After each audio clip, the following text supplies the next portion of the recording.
জয় Hind. Seven এভেক news নেটওয়ার্কে আপনাদের সকলকে স্বাগত। প্রকৃতি জানান দিচ্ছে বসন্তকাল, শীতকাল কেটে গেছে, বসন্ত, এবং এবার বসন্তকালটা বোধহয় আপনারা একটু উপলব্ধিও করতে পারছেন এই কারণে যে বসন্তের যে বাতাস, একটা নাতিশীতোষ্ণ আবহাওয়া, সেটা কিন্তু রয়েছে। আর আমরা কোথায় রয়েছি না, আমরা রয়েছি হচ্ছে সোদপুর অমরাবতীর মাঠে, যে মাঠে শীতকাল মানেই হচ্ছে পানিহাটি উৎসব এবং বইমেলা।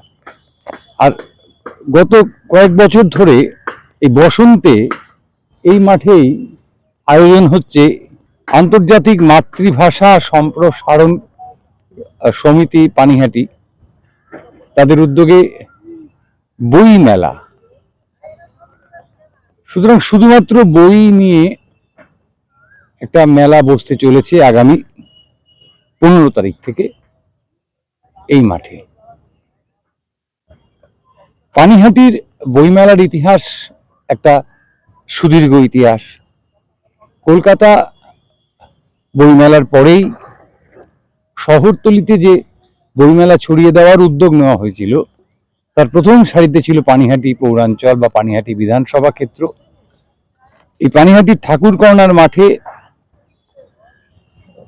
যদি খুব ভুল না হয়, প্রায় 37 বছর ধরে টানা পানিহাটি বইমেলা চলেছিল। তারপরে বিভিন্ন টানাপোড়েন, বইমেলা বন্ধ হয়ে যায়। তারপরে আবার পানিহাটি উৎসবের সঙ্গে পানিহাটি বইমেলা যুক্ত হয়। কিন্তু পানিহাটির যে মাতৃভাষা সম্প্রসারণ সমিতি, তারা আলাদা করে একটা লিটল ম্যাগাজিন মেলা শুরু করে।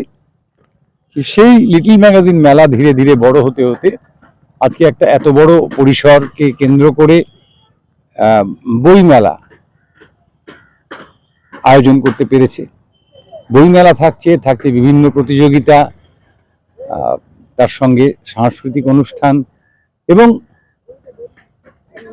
অন্যান্য বিনোদনের ব্যবস্থাও, এমনটাই আমরা জানতে পেরেছি উদ্যোক্তাদের সূত্রে। এই বারকার বইমেলা এবার 9 বছর হতে চলল। গত বছর থেকে অমরাবতীর মাঠে মেলাটা শিফট করেছি আমরা। আগে গত 7 বছর সেন্ট জেভিয়ার্সের পাশে যে মাঠ, নবরণ সংঘের ক্লাবের মাঠে, সেখানে হতো।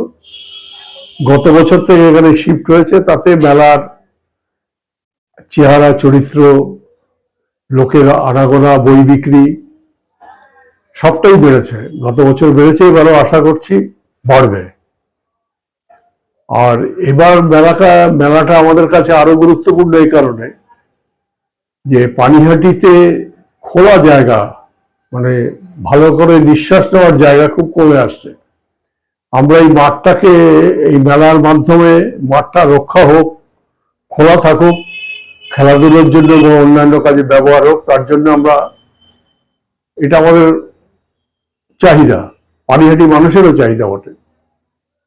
আর যেটাই মেলা উপলক্ষে বলার, এই মেলা পানিহাটির কোনো ধর্ম, গোষ্ঠী, দলের মেলা নয়। এটা পানিহাটির সমস্ত অংশের মানুষের মেলা। আমরা সকলকেই আমন্ত্রণ জানিয়েছি, চিঠি দিয়ে, মুখে।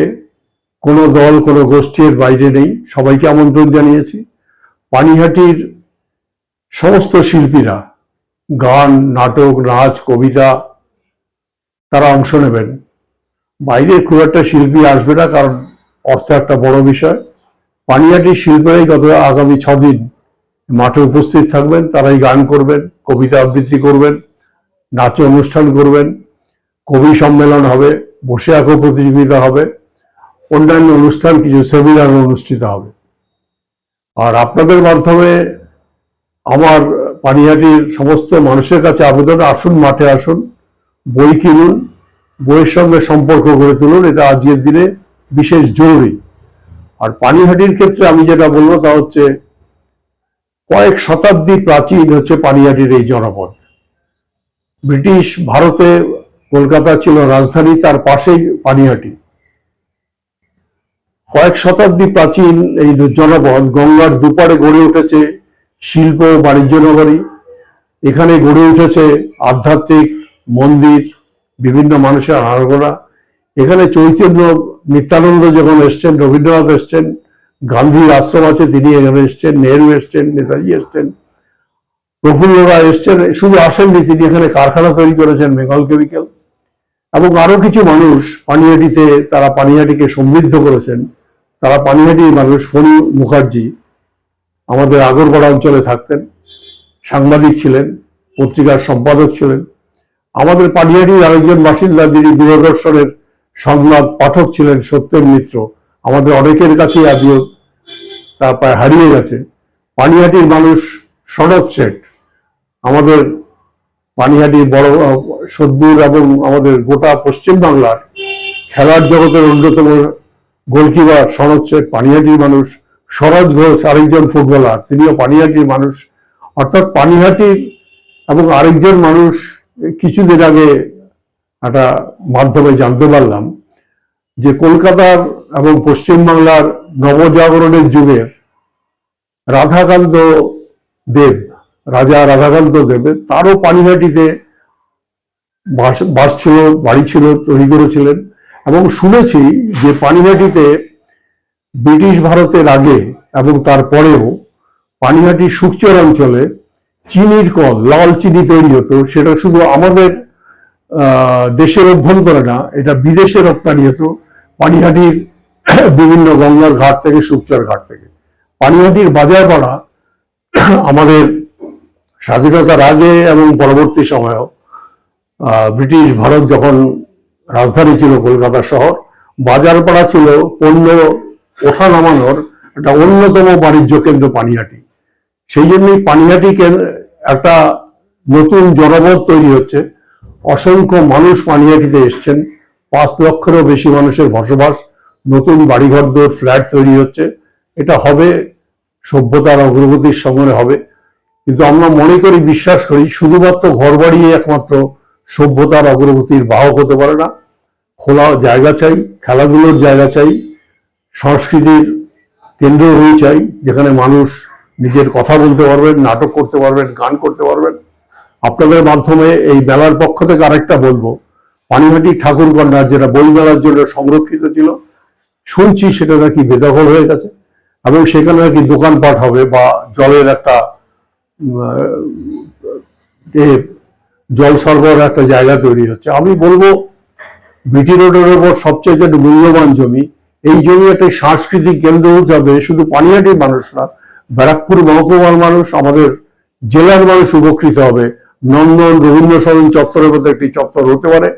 শাসক গোষ্ঠীর কাছে, দপ্তরে যারা দেশ চালাচ্ছেন, রাজ্য চালাচ্ছেন, তাদের কাছে আবেদন করব, ঘরবাড়ি হতেই পারে, ব্যবসা বাণিজ্য কেন্দ্র হতেই পারে, কিন্তু নগর সভ্যতা শুধু ঘরবাড়ি দিয়ে টেকে না। নগর সভ্যতা বেঁচে থাকে, টিকে থাকবে নাগরিক পরিষেবা এবং তার সঙ্গে সঙ্গে পরিবেশকে রক্ষার স্বার্থে যদি না করতে পারি, তাহলে কখনোই নগর সভ্যতাকে রক্ষা করা যাবে না।